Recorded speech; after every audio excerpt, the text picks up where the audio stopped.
to captain, because in this point in the story, she's a lieutenant. And it turns out Peter wasn't fired from a lab he was working at. His overseer didn't have permission, and a warrant to search Fisk Tower is heard over the radio. And then the story of the game begins. Yeah, it does make me wonder if any of this stuff is high in potential. Most likely, yeah, at all. Yes. Yeah, some of the stuff definitely ties in with the game, because in the book, they don't say who Peter's boss is at all. You just get references on, like, and you're just so, like, you know, he's really important. He talks to Peter, but, like, they never mention his real name. They just always refer to, you know, to him as, you know, him or Peter's boss. By the way, if anyone's wondering what Blood Spider looks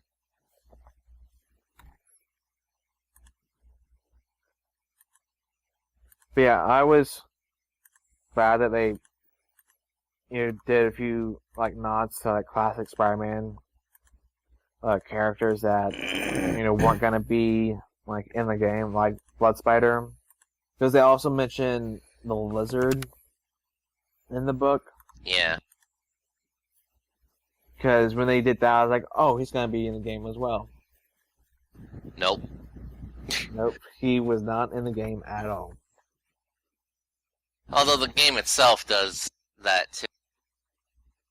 But, so yeah, that's the lead up. And the game is, I've heard a lot of comparisons to Arkham Knight in terms of the game story. Mm-hmm, yeah. But, like, the thing is, outside of the initial setup, there's really nothing all that similar. Yeah. I mean, on this, so, one of the game's reviews I read from Games Radar, when they do reviews for the game, their games, they do, you know, pros and cons, and their cons for this game, they said it's pretty much Spider-Man Arkham and a familiar open world structure. For me, I disagree with both those points. Even though Spider-Man borrows things from the Arkham series, it's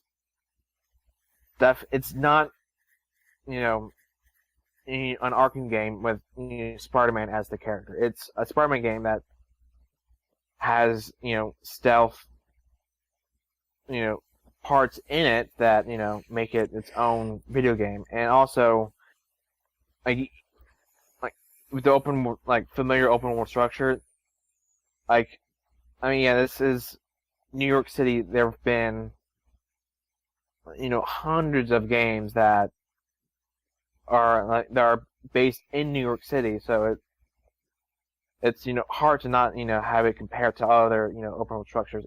And but, like, also, like, you know, it's set in, like, a city that's been the setting for multiple games. It feels like a brand new New York City, because, like, there are, like, the landmarks in this game are, like, you haven't seen in other games at all, I think. Namely the Marvel ones. Yeah. Like the Avengers Tower. But with, like, also, like real world, like, landmarks, like Radio City and, like, Rockefeller Center, like, those haven't been in other video games.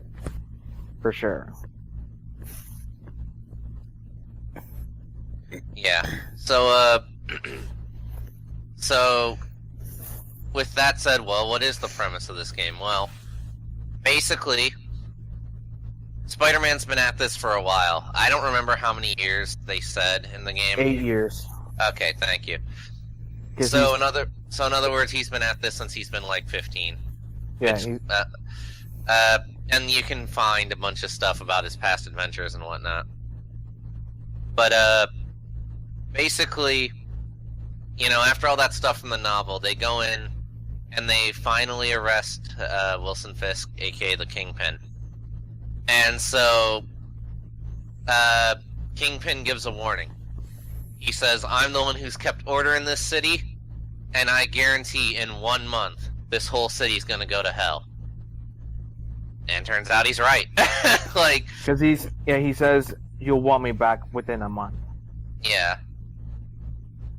So, because, like, what happens is, with Kingpin getting arrested, it results in a power vacuum, wherein a whole bunch of criminals now are fighting for the title of Crime Lord of the city.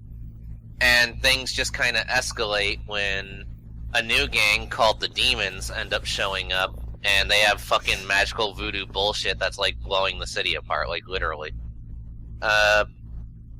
So it's up to Spider-Man to get to the bottom of who's the leader of the Demons, as well as some other goings-on around the city, which we'll talk about later. But yeah, so that's your like.